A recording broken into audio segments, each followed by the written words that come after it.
Kalau dekat Google Map, guna destination Endocrine Institute Hospital Putrajaya.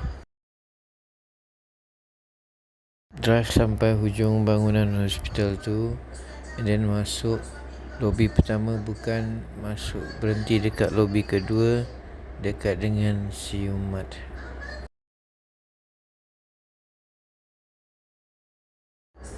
Masuk dalam, pusing kiri, naik lift dekat kiri ke tingkat 3.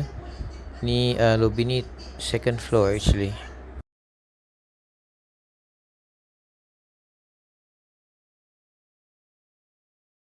Sampai atas, keluar lift belah kiri. Kalau blood test, pergi kios D. Kalau nanti nak check up, kalau check up sini kaunter 3 ambil nombor. Tapi sekarang kita untuk blood test pergi kaunter D, ambil nombor, a pair of numbers. Satu simpan dalam buku, masuk dalam basket, dan satu lagi simpan. Dan turun balik lobi, pergi parking kereta dekat hujung hospital tu, multi story. Dia ada wing A dan satu lagi tak ada alfabet. Yang A tu ada lift. So kalau nak cari lift dekat wing A, turun lift tingkat 2.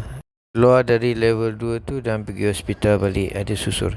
Dia siap blood test, turun balik. Nanti kalau check up belah ujung kanan sana dekat F. Selepas register kat tempat kaunter 3, pergi tunggu dekat F. Ni kita turun ke tingkat 2 lobi tadi balik.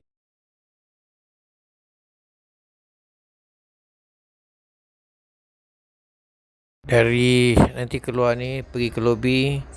Dari sini lebih kurang at 2 o'clock ada farmasi lah. Mak ambil ubat dekat situ, farmasi klinik pakar.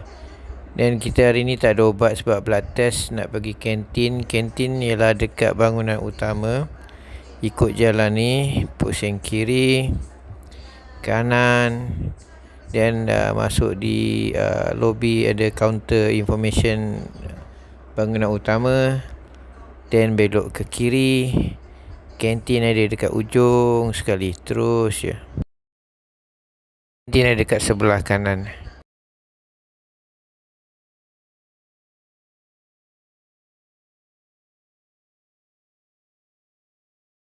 Sini banyak variety, sedap-sedap. Tapi tempat indoor kat dalam tu agak limited. Kalau outdoor ada belakang cashier tu.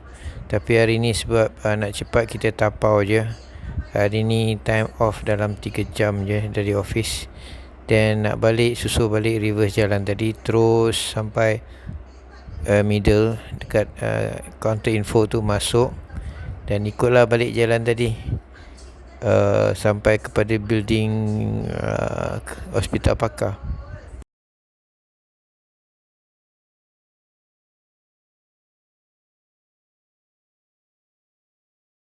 Mak dekat ruang menunggu kat depan lobi ni, sementara ambil kereta balik.